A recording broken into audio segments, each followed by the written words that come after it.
Sorry, guys. I'll keep that a bit lower next time. Okay, our writer is Dick Wood. What? No, stop. No, we don't want it again. The music just stopped so that I would be forced to say Dick Wood again. And again, as we say in every episode of the review of these Gold Key comics, it's a very nebulous name. Artist is Alberto Giolitti. Italian, obviously. He had never seen the TV show and was just working from off model character depictions. Okay, this issue is titled The Peril of Planet Quick Change, which I think is a clunky title. In this story, Spock helps revive an ancient civilization on a planet. Wow.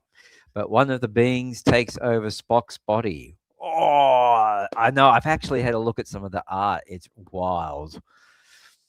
Spock's body to escape its world and travel into space. Does that not sound like the god creature from Star Trek V?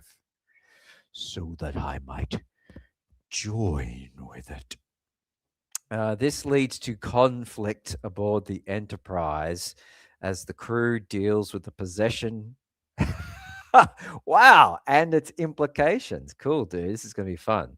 Like many early Gold Key Trek stories, it features original adventures not directly tied to the television series. And the comics were aimed at kids with adventurous, sometimes pulpy sci fi plots. But that's what I like about them. That's what I enjoy about it. That's what makes them Gold Key to me. Involving body swaps, ancient civilizations, and space perils. Early issues had limited reference material, so character likenesses like Scotty could vary. So there we go. Let's get into it, shall we? I will stop you having to suffer through my ugly mug. Let's do that. Maybe no, it's not what I wanted to do. Nope, that's still not what I wanted to do. That's definitely not what I wanted to do. Oh my lordy, that's not what I wanted to do. Why is it? Where is my option of up on the side? Why is that not there? Is it this one? Why am I so big? Ay. All right, it's a fickle beast, the StreamYard, but that'll have to do. That'll have to do. Okay, let's have a look here. So I like the bold white cover, the reprinted Andy Warhol style pop culture enterprise, really letting us know that Star Trek, even there here in 1969, is becoming a cultural phenomenon. Guys, I don't recognize the alien up in the left-hand corner, and the right-hand corner shot looks like I know, in the middle of a production shot. Maybe it's a shot from an episode. Please, you Trekkie experts out there, put your answers in the comments. The blurb, an alien form invades the Enterprise through Spock's mind. Oh, yeah. This is old school. This is classic Trek. This is mind control. This is, I think this is before Spock's Messiah, this kind of thing. But it was a thing, man. It was a thing.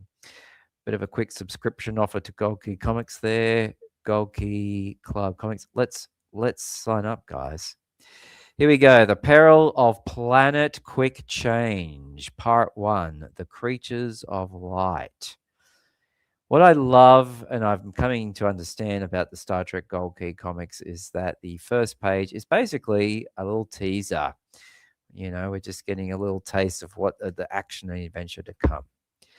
Spock, I've had enough of your mumbo jumbo theories. Look at that. Trees sprouting from sand, mountains rising. Nobody or anything can calm this planet down. I'm ordering an immediate teleportation back to the Enterprise. It was a world in deep space that even the galaxy-wise crew of the Enterprise had never dreamed of. A planet that convulsed, sprouted foliage, mountains and water like a living thing. And only Mr. Spock could hope to save the alien globe that had the space pioneers trapped upon it. Okay, so again, we have this theme. Again, Dick Wood. Maybe it's the same guy because in these first couple of issues, there's sentience to things that we don't consider sentient, like plants, like machines. Machines in the last one were AI sentient machines that got out of control and just kept building cities. Like, and that's all they wanted to do. That's just what out of control. Now we have this whole planet alive. Like the rocks are the enemy, the waterfall. I don't know. I'm just guessing and predicting there. But again, this theme of sentience to inanimate objects. But I mean, I do believe plants have like are a living force. You know? There we go. Who's this here in the foreground? Remain calm, Captain Kirk. I have my plan nearly completed. We shall conquer this planet's problems. All right, here we go. Captain's log, Stardate 21, 6.7. The Enterprise was cruising through Galaxy Telfa Z. Expedition operations were normal until Mr. Spock's red alert button flashed in main control. I don't know. Mr. Spock, sorry. I know what you're all thinking. You're thinking, is he going to play some sound effect? Don't play the sound effect. Don't you just get trapped and then you slow the whole comic book down, slow the whole comic book down. Okay, I don't think I've got any. I haven't changed the. No. Oh, hang on. Nothing. Nothing's playing. Oh, oh there's his Spock's red alert button. Mr. Spock must have found some action on his planet surveillance panel. Let's take a look, see. What's up, Spock? That little planet seems to be A-OK. I see nothing unusual. Keep your eyes on those needles. That planet is changing its chemistry every 5 or 10 minutes. That's right. That's right. Keep your eyes. Those needles, Captain. It's changing its chemistry. In 5 or 10 minutes. This planet is reminding me of the Genesis planet. That's what it's reminding me of immediately. I mean, these were not ideas, I think, directly taken from Golgi, but you could see that some of these ideas were being fermented early. Wow, look at this wild, exotic world. Love it. Very 1969, wouldn't you say? 300,000 miles away, the planet Metamorpha convulses in space as Captain Kirk, leader of the Enterprise, leader of the Enterprise space pioneers, scoffs at Mr. Spock's statement. Oh, come on now, Spock. Check out your instruments. There has to be a malfunction in the connections. Such things just don't happen. They are happening now, Captain Kirk. I've double checked every planetary sensory pickup unit. We're in excellent condition. All right, what is going on there? Let me just zoom in. Is that supposed to be the Enterprise up here? I don't know what's going on. This planet, by the way, look at this. I mean, we have erupting orifices. That's all I'll say. And I must say, if you are paying attention, reading between the lines here of these Gold Key comics, they are in many ways a little, a little cheeky, a little, how's your father? All right, so I'm all for, by the way, that the characters here are not acting exactly to spec. So I'm all for that. Let's have a look here. A scant later. Observe. Sections. Hang on. All right. Little.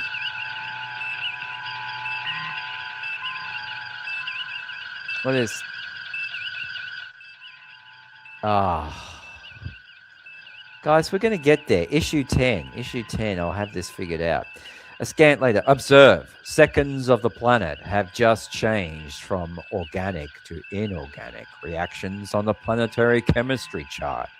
Oh, I love that panel. Look at that. Look at it. First of all, I love his panel board. That piano-like buttons and things like that. That almost is that how it was exactly in the show? Otherwise, that looks very almost more modern in Star Trek. And he's got printer paper coming out of his console. Love it, Spock. Love it, Spock. Love it.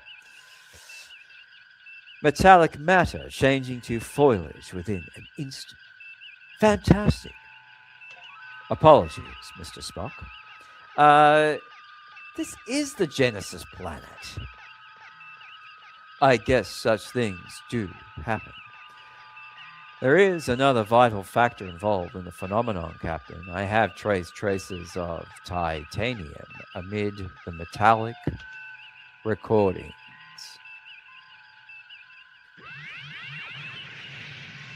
Titanium? An ounce of which can propel a spaceship for a year. Oh boy, we're letting off torpedoes, guys, back there. Can we stop the torpedoes? Oh boy. Titanium, an ounce of which can propel a spaceship for a year. The most precious metal in all the galaxies.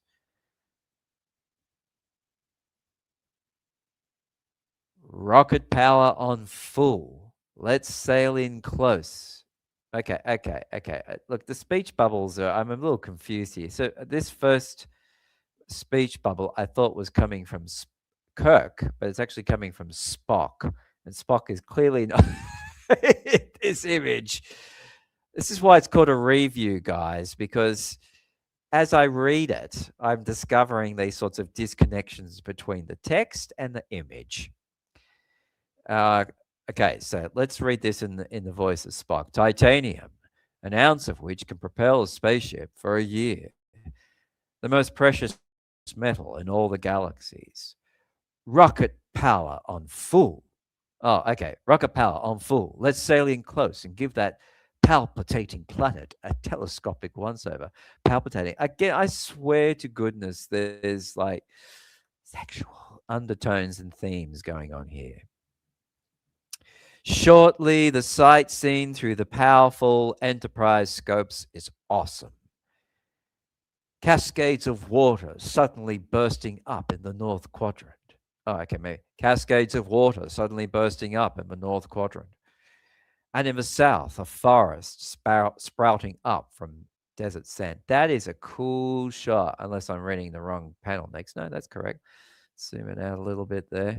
Wow, the Enterprise has literally come down into the atmosphere, is sailing through it, and is observing this palpitating planet, awing and mooring as it volcanoes of water and its wild landscape. That is a really cool image. Bit of a fiery, rockety blast behind her there. So cool.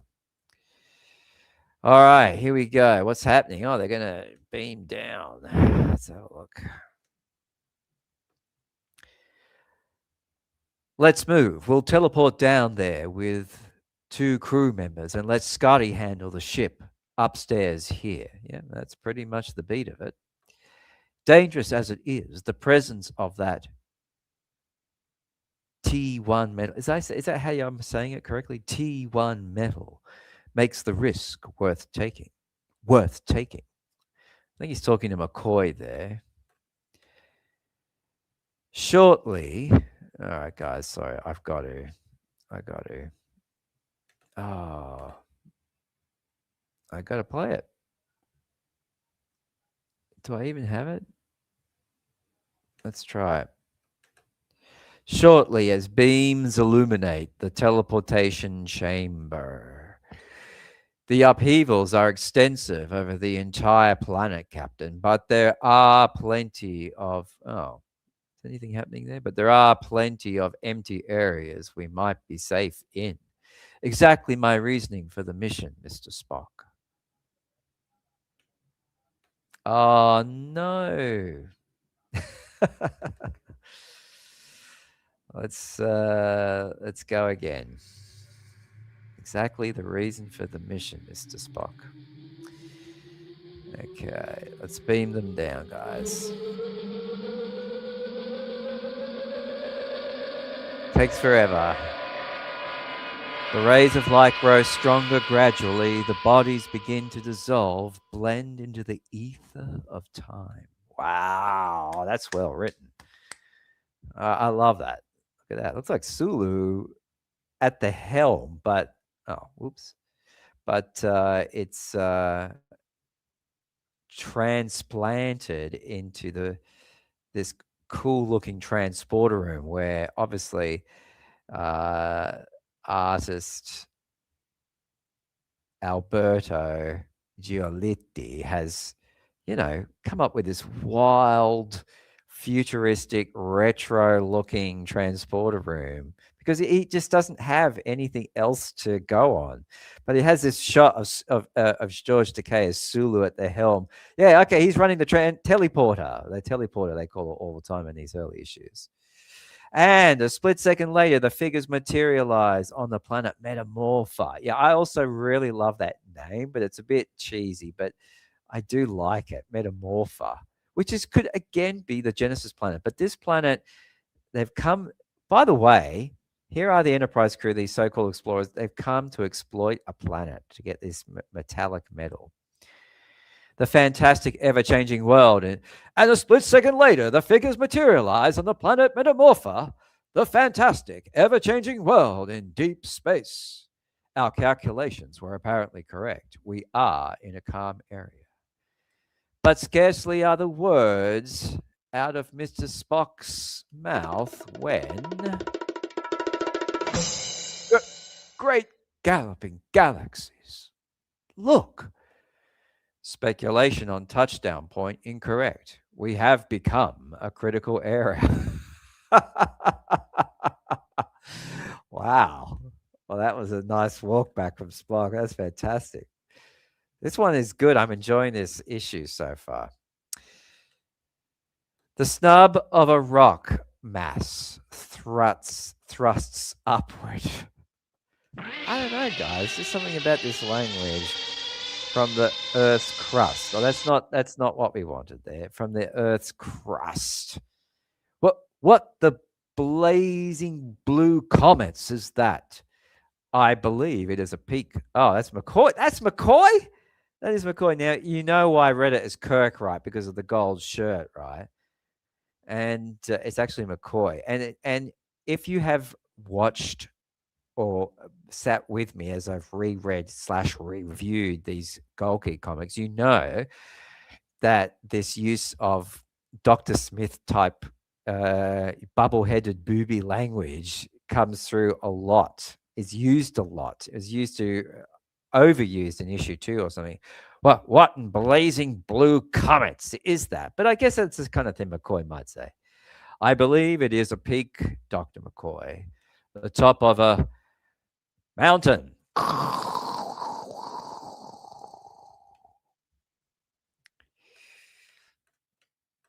Suddenly, the cataclysmic upheaval ceases, and look there. The mountain's upheaval dislodged what appears to be man-made objects. Very interesting. Man-made objects. All right. Just one moment, guys. Enjoy some of that. Okay. Let's have a look here. All right, got some planet music going because now they're on this Metamorpha. Yes, Captain. Apparently, ruins from a long dead alien civilization. No wonder they are long dead, trying to exist on this unstable planet. Wow, check out this weapons box now. Abruptly, a strange sound fills the air. Blobs of light emerging from the ruins.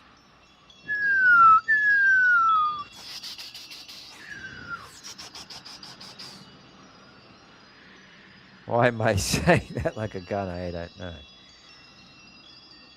Let's have a look. Wild lights. Oh boy, this does not look like fun though, guys. This does not look good. Good. Let's just have some maybe phases striking out or something here. Let's have a look. The light forms swirl toward the group like intelligence directed things. They home in on Kirk and one of the crew. Again, this idea of artificial intelligence. Intelligence directed. This is 1969, guys. They're attacking. I'll blast them with my phaser. But the bizarre illuminated forms, immune to the phaser ray, bounce off the pair. Oh boy, how's that? Having no effect. The phaser shots didn't affect them, but they're retreating from the captain and the crewman, and from crewman Johnson. Strange. The alien blobs of light regroup and again attack. Oh boy, this is... Wow, this is wild, guys. Look at this. I think that... But once again, the 6 glowing forms shy away. They're leaving McCoy. Now they're heading for Spock. What are they after? What can they want? Wow, that's really cool. So they're checking out each of the crew members. That's pretty wild. Oh, wow. Check this out, guys.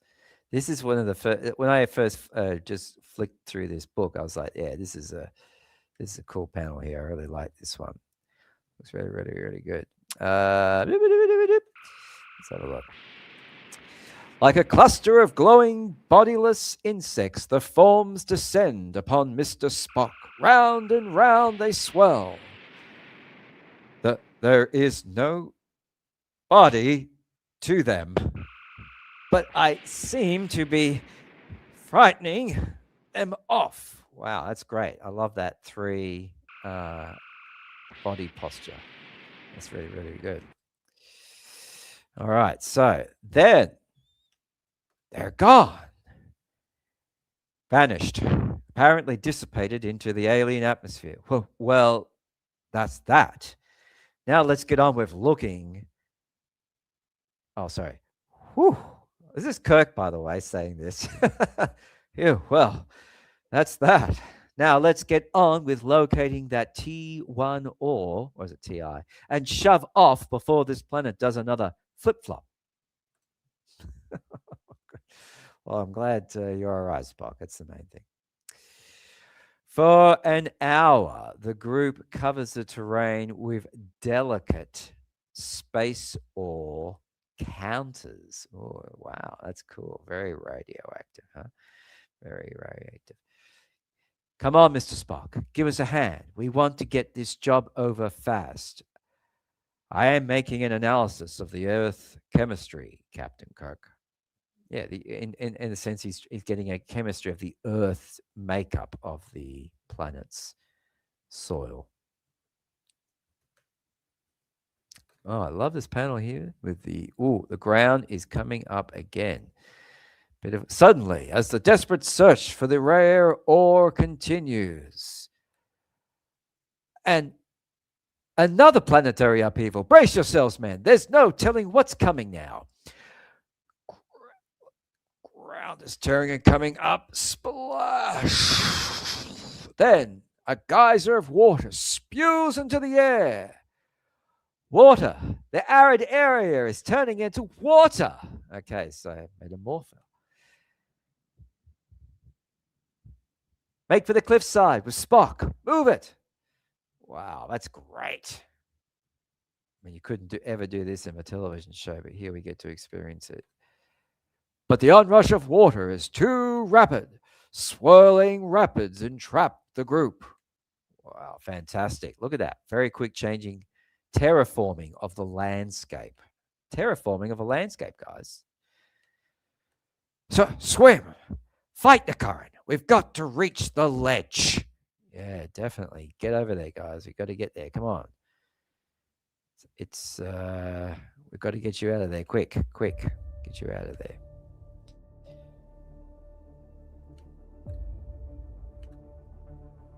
Here they are. Captain Kirk, clutch the rope. Instruct the others to make a life chain of their bodies by clutching yours. Good thinking. You heard him, men. Grab hold of me.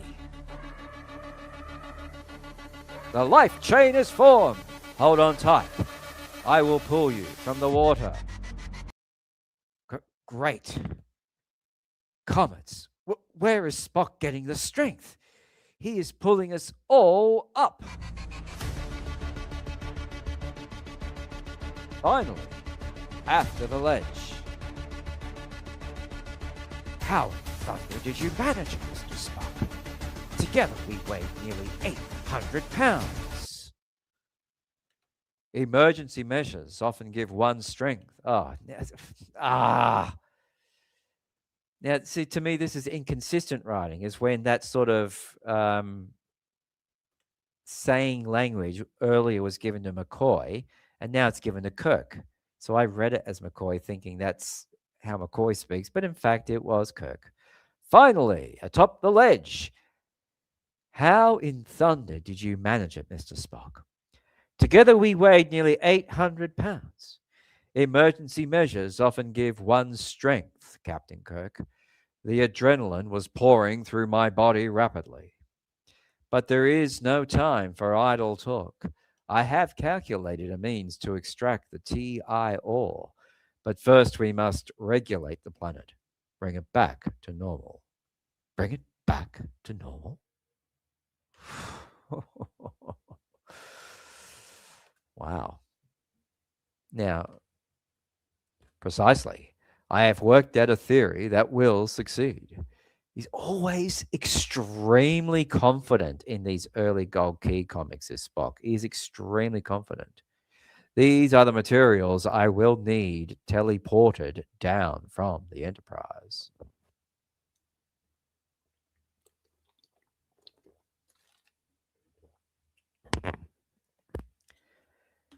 What's wrong with Spock? He acted dazed, almost as if he were moving mechanically. Great panel. I love it. Can you imagine this being 1969? You've picked this beauty up. But perhaps it's just because he's concentrating so intensely on our problem. All right, shoot, Mr. Spock. 1 atomic rocket, 4 steel girders, 1 atomic rocket. This is so cool. This comic book is so written in the time. You're not reading DC comics from the 80s here, are you now? And when the materials have been teleported down, Dr. McCoy, do you understand all this? Does Mr. Spock really know what he's doing? He always has before. Oh, it's Johnson. Whoopsie. Sorry, guys. Dr. McCoy. That's not right. Dr. McCoy, do you understand all this? Does Mr. Spock really know what he's doing? He always has before, Johnson, but I admit he's got me a bit puzzled this time. Mr. Spock, just what is this blueprint you are drafting? Do not disturb me, Captain Kirk.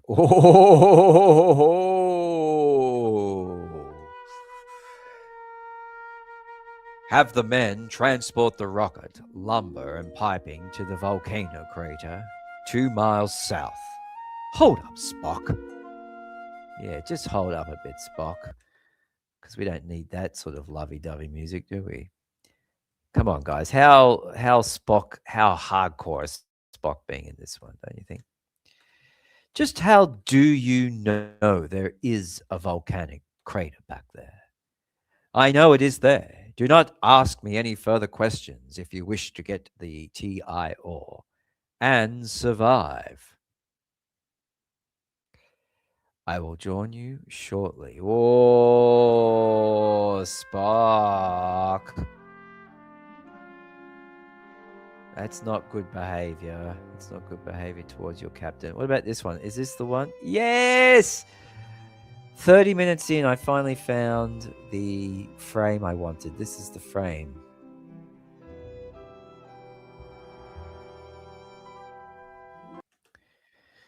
All right. Boy, Spock, you are a. Spock is. Perplexed. Captain Kirk follows Spock's directions. Transport. Transport the equipment due south, men. As his superior, I could step on Spock, but perhaps his Vulcan background has something to do with this. Kirk's being very tolerant of Spock's behavior.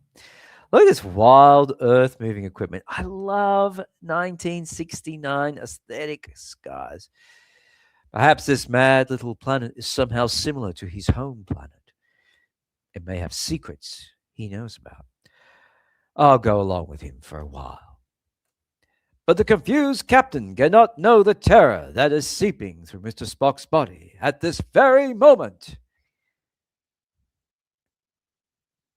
That is correct, Mr. Spock. The sling must be perfectly placed in the volcano crater.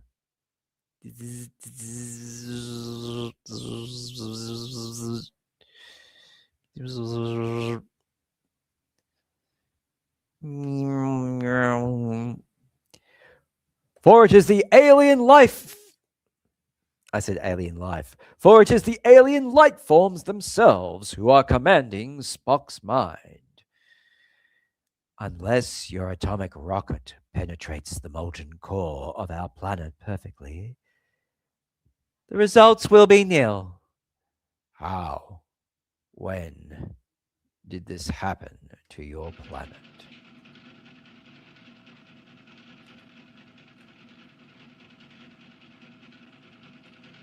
Okay, that's not.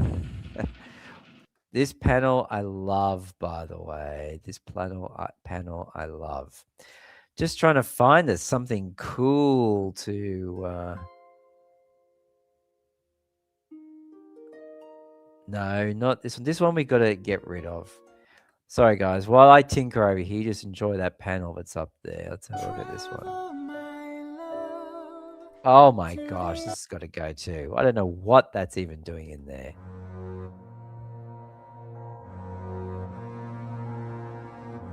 No, this might do the trick. The thought waves of the 6 light forms fill Spock's brain.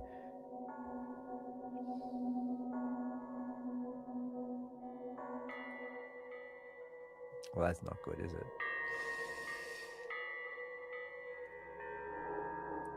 The thought waves of the 6 light forms. Oh, I did it again. The thought waves of the 6 light forms fill Spock's brain, revealing their secrets to him.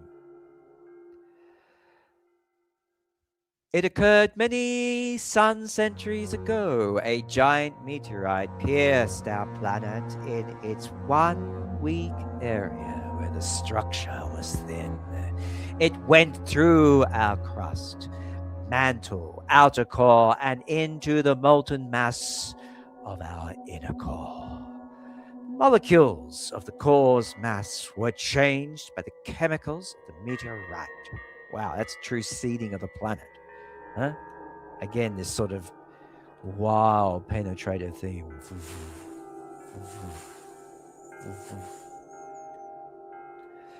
As the chemical reaction reached the surface, these terrible changes began to occur, and our bodies began to vaporize. Our planet is doomed, trees sprouting up amid our waters within minutes, mountains rising, falling. And now we ourselves are vaporizing from the power of that accursed meteorite. Wow, I got zombies and all, guys. Here's Spock just soaking it all up, guys. He's soaking it all up. They've become light beings in his head.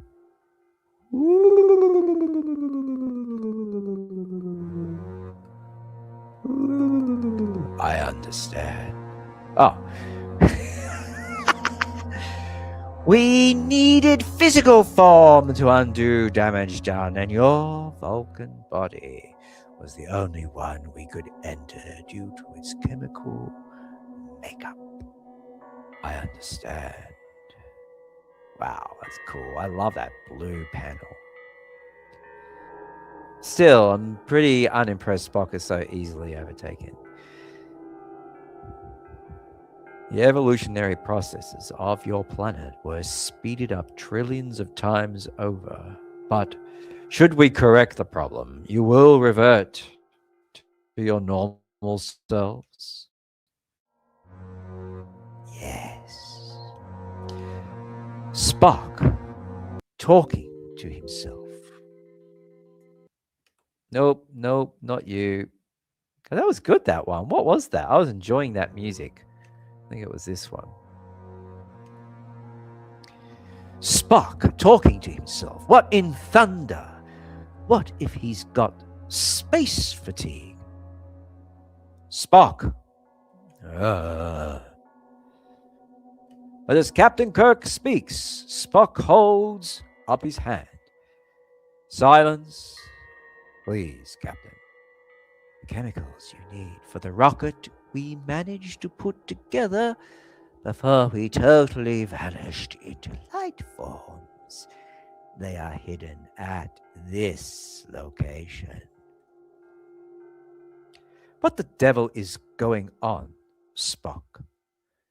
This air of mystery you're putting on is getting on my nerves. Everything is ready at the crater. It is all right. I was just making a calculation. Let us go to the penetration site. Wow, love that image. That is a great image. That is a cool alien landscape. Gold Key 1969.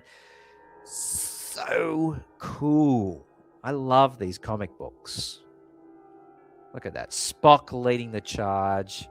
Again, in this issue, he has gone. I mean, I said he was a badass in the previous issues. He has gone full badass in this one. Excusez-moi, will you not?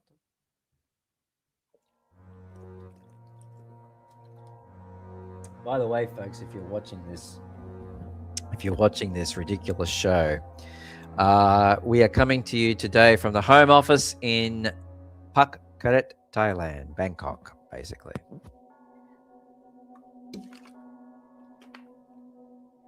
If for some reason you've made it this far, drop in the comments if you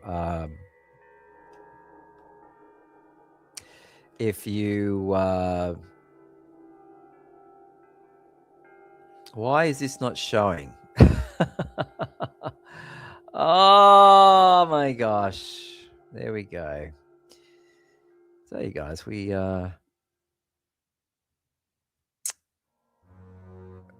still learning. It's going to take at least 10 issues before I even remember to put the ticker on. Guys, I might just take this opportunity to tell you that I have a Ko-fi, which would be you can check out. You can always donate to. I want to get rid of the StreamYard subscription. That's just my sort of personal mini goal at this stage. Get enough donations, tips to get rid of the StreamYard logo. I already pay for a lot of subscriptions from things, for everything from X to YouTube to 11 Labs. I'm just going to hold off on the StreamYard until maybe we can make this little humble show,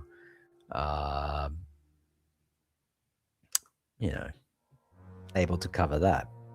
All right, let's get back to the comic. My engineering plans are complete. I will have but one more detail to cover.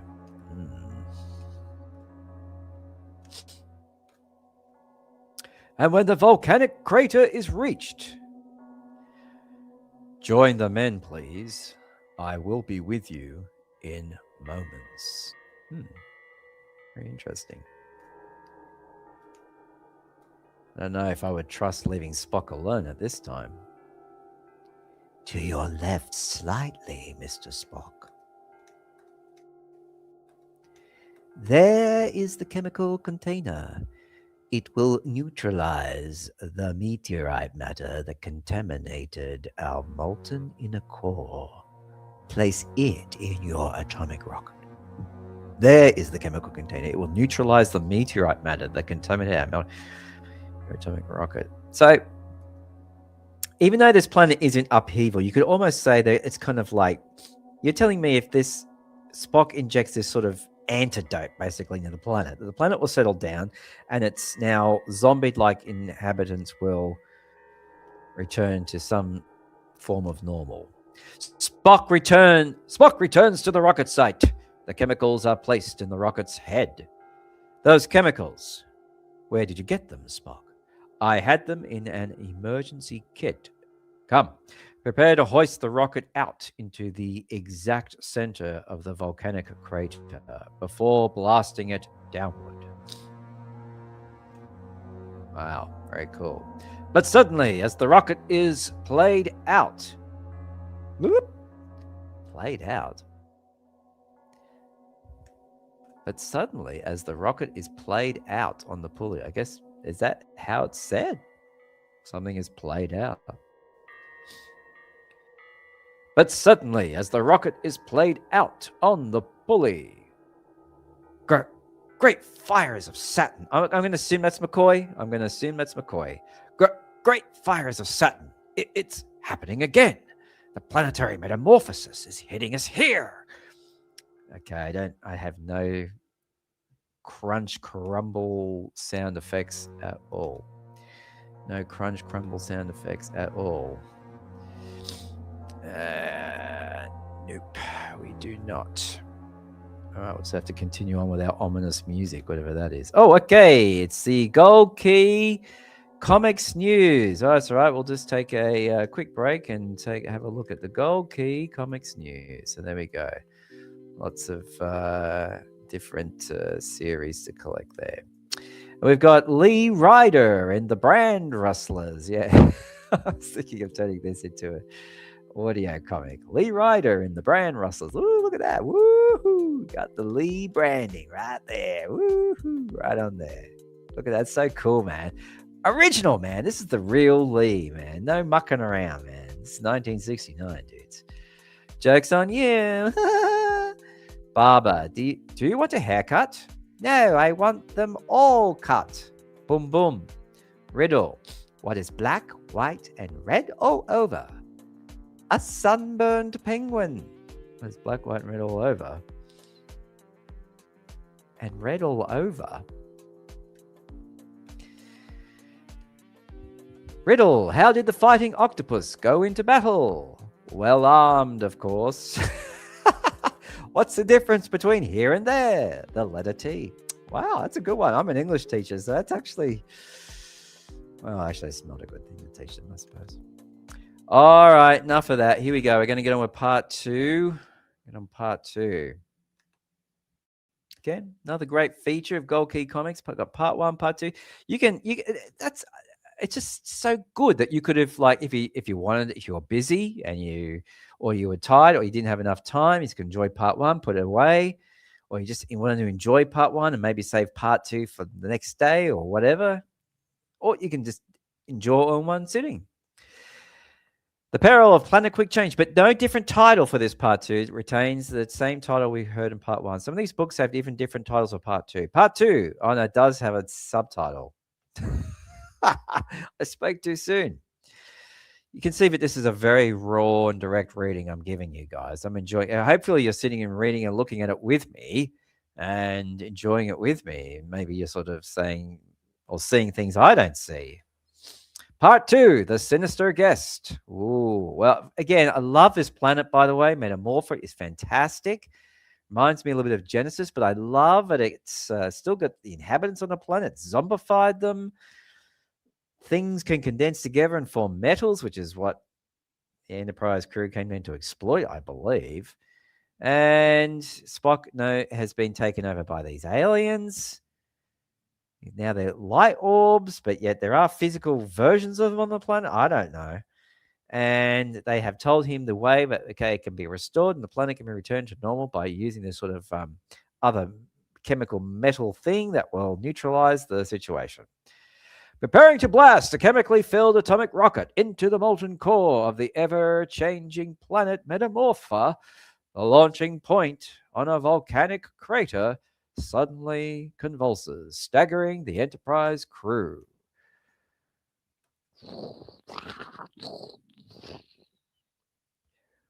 We've had it, Spock. Whatever your theory was of stilling this nightmarish planet is gone with the alien wind. What? What? Did you just read that? Did you get? What? We've had it, Spock. Whatever your theory was of stilling this nightmarish planet is gone with the alien wind. Holy smokes! What year did got?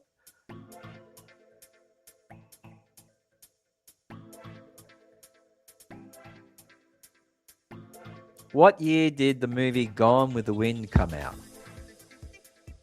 1939. Oh, okay. So it was a well-known movie by this point for sure. Okay. Whatever your theory was of stilling this nightmarish planet is gone with the alien wind. If we get out of this with our necks, I'm ordering an immediate teleportation back to ship. Please be calm, Captain. Oh boy, look at all this. Spock has put everyone in danger. Then a telepathic voice resounds in Spock's brain. Stand up and tell your people to follow you. Hurry, Mr. Spock. Hurry, Mr. Spock. Very well. Captain, men, follow me. Hurry. Okay, so lots of danger. Look at this guy. He's pointing right at us. Let's get the heck out of here. Let's get the heck out of here. And as Spock leads the crew around a turn in the crater wall, we will be safe in here, gentlemen. What kind of a galaxy gambit has Spock got? He seems to know this planet like the back of his Vulcan hand. Moments later, the upheavals have subsided. We can continue. Hang on. Now, am I reading this wrong?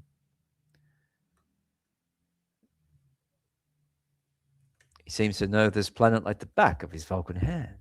Quickly, the inscrutable Vulcan makes a calculation. The disturbance has moved the opening of the volcanic pit. We must realign our rocket entry. Wow. Withdraw the rocket on its line. 2 feet, 4 inches. Roger, Mr. Spock. Look at this. It's like an oil well scene to me. Reminds me a little bit of that. I know it isn't, but I know it isn't. Moments later, the upheavals have subsided. We can continue Project Planet still. The upheavals have subsided. We can continue Project Planet still. Now he's got a code name for the operation. Spock moves to the control panel. His fingers, something or other. We'll just use this for now. His finger reaches out to press the button that means life or death for the planet Metamorpha. All right, is this the rocket taking off? Is that what we're seeing here? Is that literally what's happening?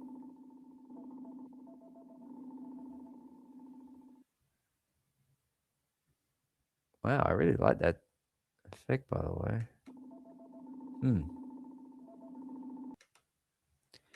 Anyway, and his piano machine there. Good on you, Spock. Oh, yeah, here we go. Guys, I don't have any sound effects. I've got to get some generic ones. Like, here we go. The atomic rocket slams downward through the opening in the volcanic pit. Then, deep into the planet's heart, the diamond-tipped nose of the missile drills its way. Oh, cool. Down it plummets into the contaminated molten mass of the inner core. Alien chemicals from the rocket are hurled into the fiery, polluted liquid.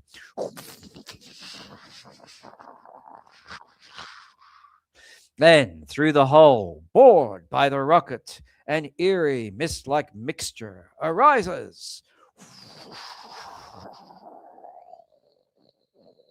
You are literally seeing a you-know-what go into a you-know-what, give a you-know-what, and now this is you-know-what. That's all I can say about Gold Key Comics. Dick Wood, you're at it again. Writer Dick Wood is at it again. Whew, that's all I got to say about that page. Dick Wood on this show. No one in the audience yet has gotten me a picture of Dick Wood. Bring me the image of Dick Wood, someone. Up above, the chemical spray geysers, gushes out. Great rings of Saturn. We've hit something down there. We have, it's Kirk. It's Kirk. I should have known. We have succeeded, Captain Kirk. We have punctured the deadly heart of the planet Metamorpha.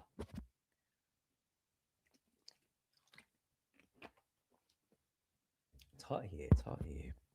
Like some gigantic cloud, the chemical-filled mist regenerates itself again and again. It mushrooms. Woo! It's like a wild trip, dudes. The wonder has come. The wonder has come to be, Mr. Spock. The wonder has come to be. The wonder has come to be, Mr. Spock. Within one solar day, our medical mist will have returned our world to normal. We thank you. That's not what I wanted. Suddenly, the crew of the Enterprise gape. Dick Wood, are you at it again? At Mr. Spock, wide-eyed. Oh, look at this. Oh, excuse me, guys. That was I didn't mean to burp there. I apologize. I apologize profusely. It was the water. It was the water. Donate to my Ko-fi. $1. Somebody, come on. Be the first one. Check out my Ko-fi. Whoa! This is a great panel. What a great panel. Look at this shot of Spock with these... Dun, dun. We need the music from Raiders of the Lost Ark is what we need. That's what we need, guys. We need the music from Raiders of the Lost Ark. We don't have that, by the way. Sorry, we don't have that. But I love it. Suddenly, the crew of the Enterprise gape at Mr. Spock, wide-eyed. Great glory to be. The light forms. They're swirling out of Mr. Spock's head. And then, actually, I think that's McCoy. Great glory to be. Okay, wrong music. I'm gonna get there. I'm gonna get there, guys. It's great glory to be the light forms. They're swirling out of Mr. Spock's head, and they're materializing into some kind of alien creatures. Spock, what's happened? What have they done to you? Awestruck, the space pioneers watch as second by second the incredible occurs. Dun, dun, dun, dun. Wow. Your brilliant Vulcan colleague was our host, Captain Kirk. Through his body, we were able to save our world. And now we shall make repayment by giving you the vital ore you seek. My name is Zarman. Wow, Zarman looks like a character from a mix between Masters of the Universe and a Viking. And we've got another stubby short helmet. Wow. Like a caveman, something from the Middle Ages. Zarman. Maybe I'll change his voice. I've probably been reading Zarman all wrong. Because I don't pre-read these guys. These are cold reads. Then, as the alien speaks, a fantastic sight captures the group. Zarman, look there, behind you. Ah, yes. It is our town of Hedena, as we were vaporized by the poisoned meteorite So it was too, and now, as our chemical antidote mist has materialized us, Hedena also is returning. Even the famed space pioneers are dazed with wonder at the rebirth of a town from nothingness. This was my home, and the home of my friends all over our planet. One by one, other towns are also rising. Fantastic, Zaman. But Mr. Spock said we had an agreement if we succeeded in helping you. Fantastic, Zaman. But Mr. Spock said we had an agreement if we succeeded in helping you. That's it, Kirk. Just get back to the business at hand, man. Just get back to the business at hand. That's what we're about, Starfleet, dude. That's what we're about. We're just about getting what we need and getting off that planet. Get that job done, Kirk. Get that job done. Yes, the titanium ore, Mr. Spock's mind revealed to us, was so vital to your galaxy. I will show you where the nearest deposit. I will show you the nearest deposit. Come. Look at Spock with his hand on his head. What's all that about? Is that like he's worried that this is not going to go down as he may have hoped? But as Zarman leads them to a nearby area, dig there. But please, extract but 200 galaxy pounds of the ore. We need much of it here on Metamorpha to keep our planet vitalized. I love that language for late 1969, vitalize, which is just basically energy, and 200 galaxy pounds. I love that. I wish we should call money galaxy pounds. F calling them dollars or yuan or British pound or euro. Let's call them galaxy pounds. Oh, I guess the British call them pounds, don't they? Yes, that will be sufficient. Mr. Spock, give us a hand. No, I cannot, Captain. I am too weakened from my ordeal. Certainly, I understand. Rest yourself, Spock. I just want to make the observation too in these rereads that really only Kirk and Spock, with a smattering of McCoy, we did have the presence of Uhura in the last issue, but just Spock and Kirk are the two main featured characters in these comics so far. My head, something is not correct. My mind is still not clear, concise in thought. Suddenly, a frightening thought enlightened Spock's cloudy eyes. Wait, 6 light forms entered my body. Yes, 6 entered, but only 5 left. That is true, Mr. Spock. Oh, that is a spooky image. That is a spooky image. Oh, very cool line drawing. I am still within your body. I mean, just again, get into some of the weirdly deeper esoteric themes that sometimes reveal themselves here in the Gold Key comics. And that is that there are those who say that we carry demons within us, upon us, that can control our behavior, our actions, feed off our energy. And here we go. We might have a suggestion of that idea here now. Your mind. I am still within your body. Your mind. Yes, within your very soul, Mr. Spock. But why? Why? Who are you? Why do you betray us so?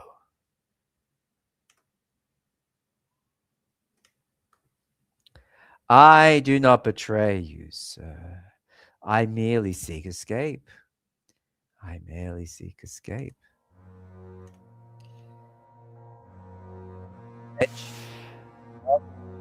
Merely seek escape, adventure, knowledge of the other worlds that many galaxies you have known and traveled through. My name, it is Textra. No. Look at that. Through your eyes, your body, I will roam the deep reaches of space with you, see wonders my fool peoples have never dared dream of.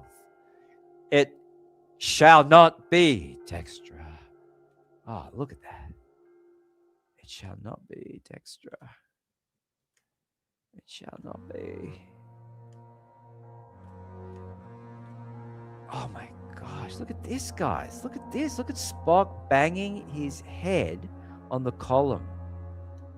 I don't know if that's the spirit forcing him to do it or Spock doing it to get that out of his head. Nothing, no one shall possess me. No one shall possess me. I shall drive you from my being. Like, nothing, no one shall possess me. I shall drive you from my being like some loathsome plague. It is hopeless, Mr. Spock. We are intertwined forever. Citizen, look, the alien is crazed. Perhaps the atmosphere has stunned his mind. Wow, that is a very provocative image, I must say. That is stunning. Wow. Did we miss a page? I think that's right. While at the ore site. That does it. 200 galaxy pounds. Thank you, Zaman. All right, men, let's go.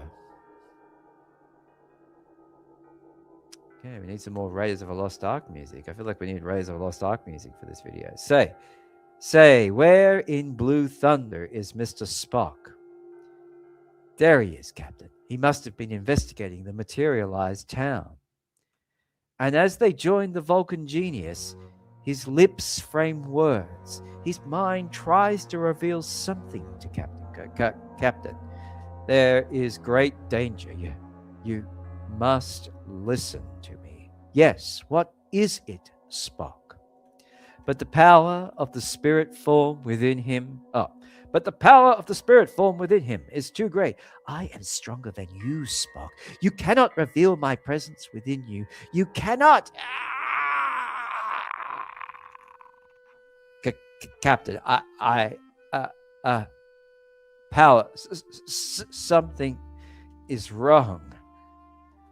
Bones, radio Scotty to beam us aboard fast. Spock's in shock. The reaction of the alien-like creatures within him, no doubt. We regret upsetting your friend, Captain. Yeah, sure you do. All right, guys, you know what this time is for. You know what we're going to have now, don't you? You know what? Let's have a look here. And as the crew begins to dematerialize, those are the risks in our space research. A day in the ship's hospital will fix him up. Goodbye, Zaman. You see, I have won, Mr. Spock. We go together.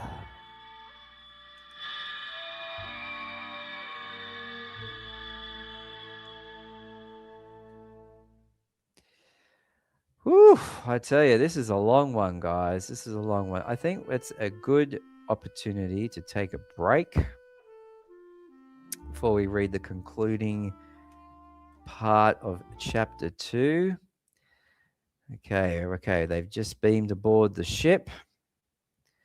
Gonna take a little break and do that. And we're going to share our screen. We're going to go to over here to Electric Theatre. I don't know if you've checked out the channel, Electric Theatre. This is ours here. This is mine. And I just thought we'll take a break and have a look at this trailer that was actually for it was for issue 1. In the vast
Uh-oh.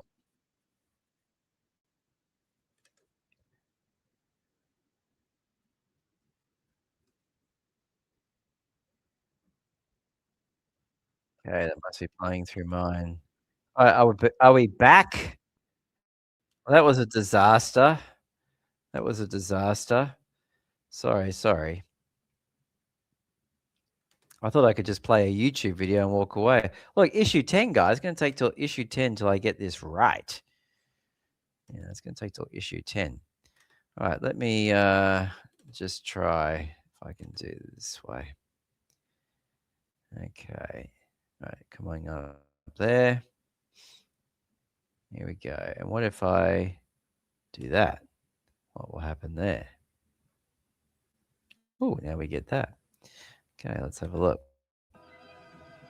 Look at her, Captain.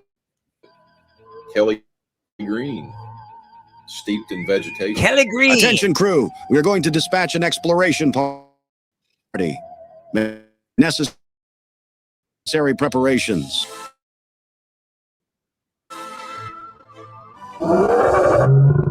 Entering the blazes out of the cannibal plant. I've got to have 30 minutes. That is something that must be learned. We must know the cause to find the cure. What is it? Don't ask questions. The things are about to devour the Doctor and Mr. Spock. Fire! Fire! They came in peace, but the planet came to feed. It's no use. The monsters got us all. What a way to die. This suction force These is being sentient created plants, by a giant sentient cannibal plants. plant. Killer Parts of cannibal the plants planet that devouring come for food alive. all life upon it. But what is the solution?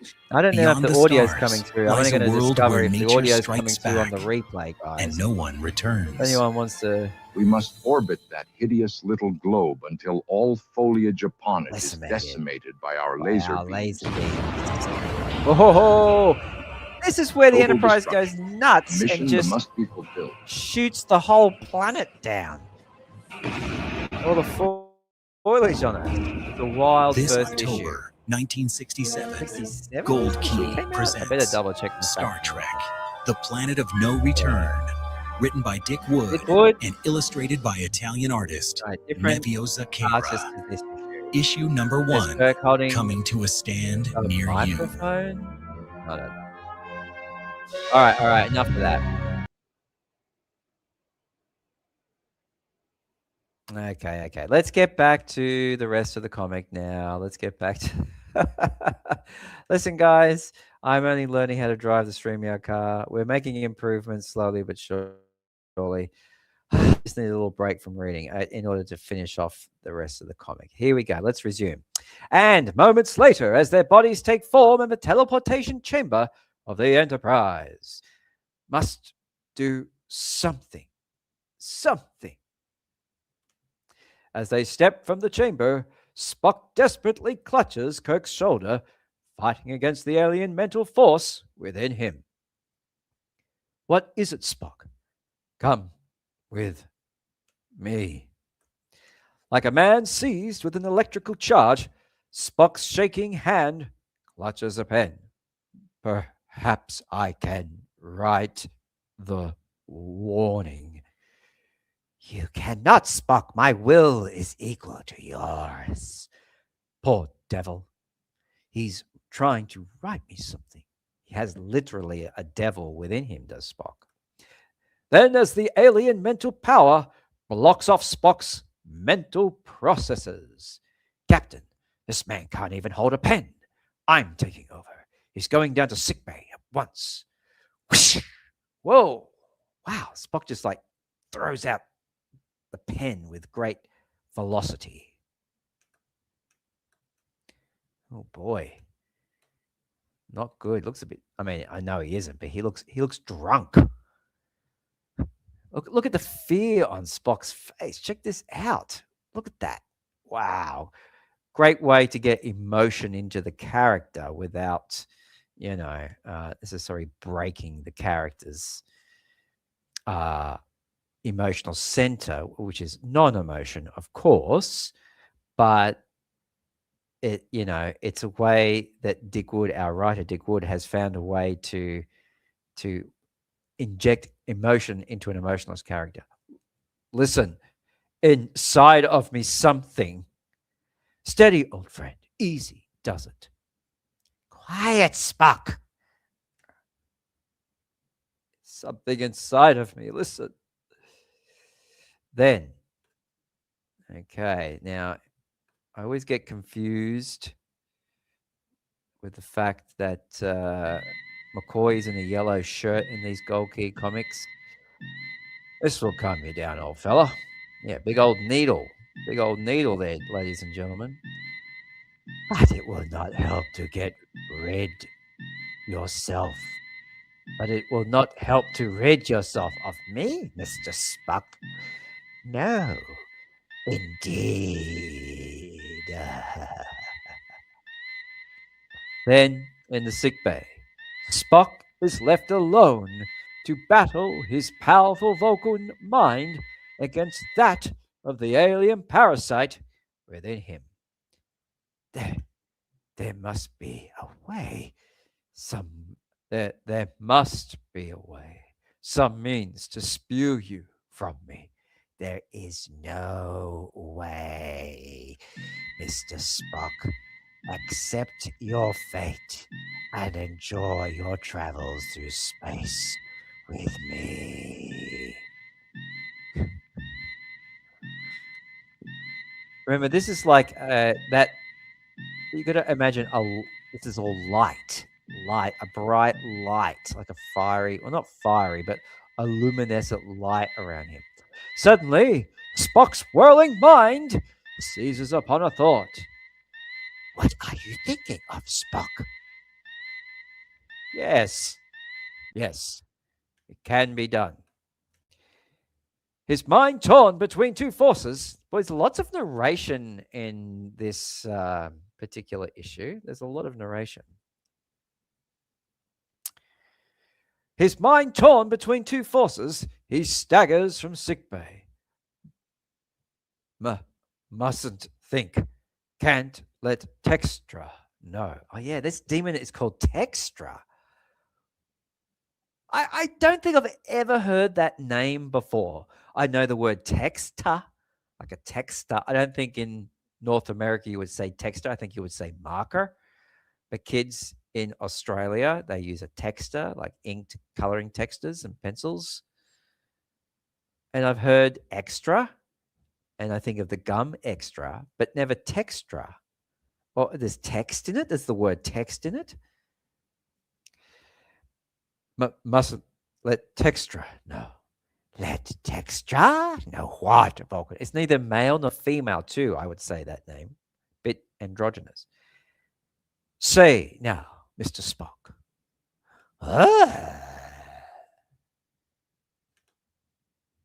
Oh, did we even finish that page? Yep. Okay. Come on. I want Spock to do something really wild. There isn't anything wild yet. You're an ill man, you are, sir. Best you let me help you back to sickbay. Oof! You must let me go. Desperately resisting the force within him, Spock staggers like a man with invisible chains down the corridor. Just keep myself moving. Spock, you are heading for the teleportation chamber. Why? Think of what you plan so that I can know. Within the chamber, the Vulcan locks the door and Spock has gone into the teleportation chamber. Great satellite, he must be going to teleport himself back to Metamorpha. Look at the transporter room here. Wow, the transporter room is not a step up onto platform. It's like this see-through spherical, angular spherical design. That is unbelievable. That is so cool. Because I had no idea. I had nothing to go on. Good on you, Alberto Giolitti. Jim, he'll be some. Oh, that's Kirk. He's activated the teleportation lights, but But look, he's also thrown open the return teleportation switch. Jen, he'll be subjected to opposing forces. They'll tear his molecule structure apart. Maybe that's what Spock's trying to do. Is this what the end of the comic is just going to be? Oh, wow. Now we've got the opposite effect of what we had at the beginning of the comic.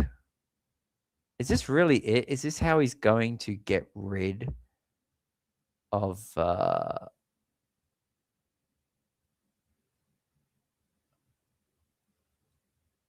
orb? With one teleportation force seeking to diminish him, the other to materialize him, Spock's body rides between great forces. My body is caught in a neutral zone. Neutral zone. My body is caught in a neutral zone. Wow, that's cool. But you have no body texture. Stop my spirit. My spirit form is being torn loose. Wow, that's cool. I thought he was going to do something like abruptly, a light form is ripped by the forces from Spock's body, and another life form. Yeah, another life form. It was still within him. It's materializing.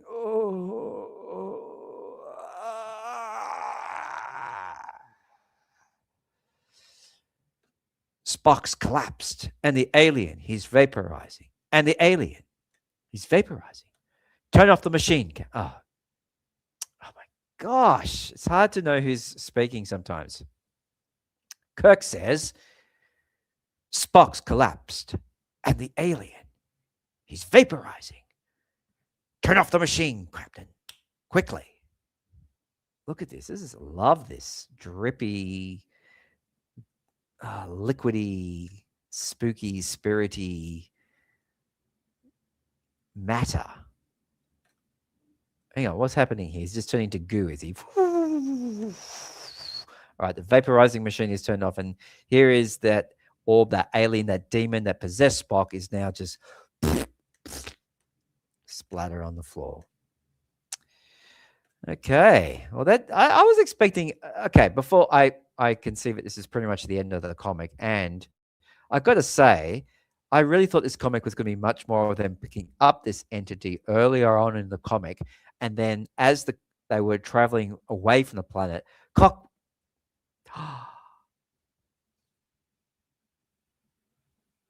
Spock, Dick Wood, are you at it again, Dick Wood?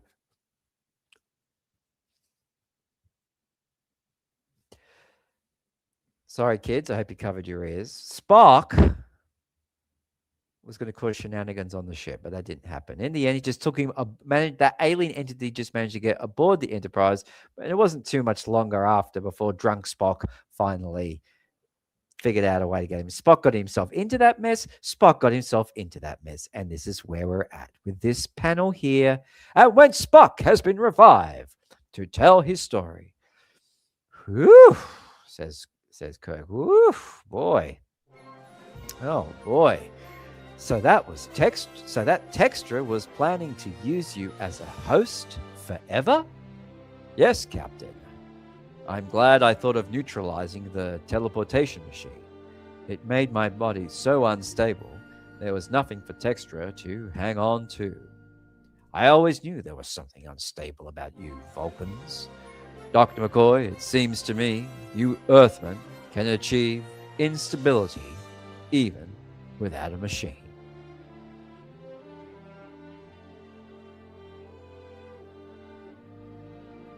Is that it?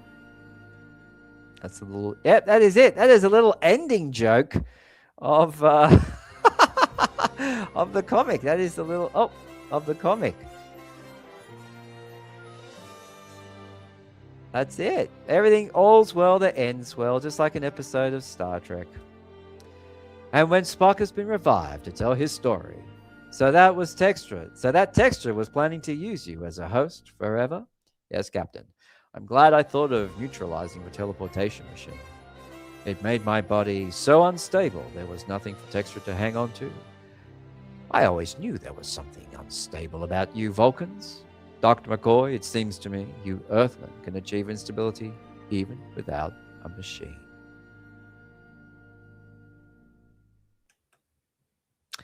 Yeah, and that is it. Well, I don't know.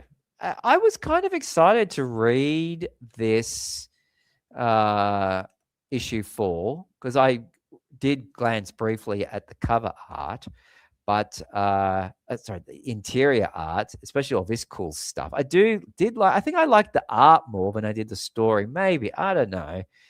I did like the idea of Metamorpha being this planet that was penetrated by a comet that ultimately gave it a kind of weird life to it, like they said at the beginning of the of the comic, and that it turned parts of the planet into metal and reconstituted its matter and all sorts of stuff, just like Genesis would, like it reconstituted the matter of Spock's.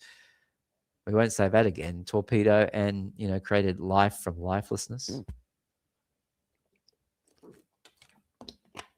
I didn't quite understand the whole deal of them, some of them becoming light orbs and some of them being absorbed into like becoming zombie-like creatures. That was a bit confusing to me.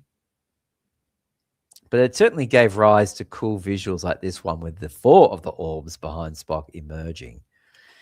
Again, this idea of sentience and so forth. Certainly some of the technology represented is definitely reflective of the late 60s, which is great. Love this panel here. This is probably another. I love is them walking on alien world. That's what you want from a Star Trek comic, man. This one is a beauty. Love all this. Here they are. This is the part. So some of them become orbs, some of them become zombies and live in swamps. Love this whole page. Great work by Giolitti. There we go. Spock really treats Kirk like SHI blank T, come on, it does. It's amazing. And Kirk's tolerant of it. Kirk is ultimately tolerant of it. Love that transporter. Oh, sorry, no, we should call it the teleportation. But look at all the roundels on top, how many there are. And that this is a see-through, not quite a dome or a cylinder, but it's definitely got this, oval opening to it. You open up this metallic door. I guess it's continuing the flow of design that Giolitti came up with for the transporter room, with Sulu sitting at the helm here, doubling as a transporter room. Great comic. I love it for the nostalgia. I love it for how we can see the threads of original elements of Star Trek publicity shots that both Dick Wood and himself had to go on to get this issue written and drawn. So I added. Okay, I don't know. I've added. What are we giving this? The dilithium crystal rating out of what? We'll give it. We'll give it a 6.5 dilithium crystals out of 10 dilithium crystals. I can't remember last episode if I did it out of 10 or out of 5 dilithium crystals, but getting there. Not bad for an early effort going on what little information they had. Now, before we go, really, that's all I got to do to stop sharing. Before I finish up today's stream, I just wanted to quickly show you my Ko-fi page, guys. My first goal for this channel is to get rid of the StreamYard logo. So consider please checking out my Ko-fi page. Going to be posting some Star Trek comics book material over here. It's not there just to be a page that you can tip to the channel to, but where I can, and if you want to drop in and say hi, leave a comment, or look, I'm no expert. I just enjoy these comics. If you want to enjoy them with me, then I'd love for you to be part of the community. And And the great thing about terrible modern woke Trek is that we come back to these fantastic, the fantastic original era of Star Trek and enjoy it in its various forms. And one of those forms is through the comics, which I personally love. And it's going to probably take the rest of my life to read I've read lots since I was a kid. I'm still reading them, and I'm going to continue reading with them.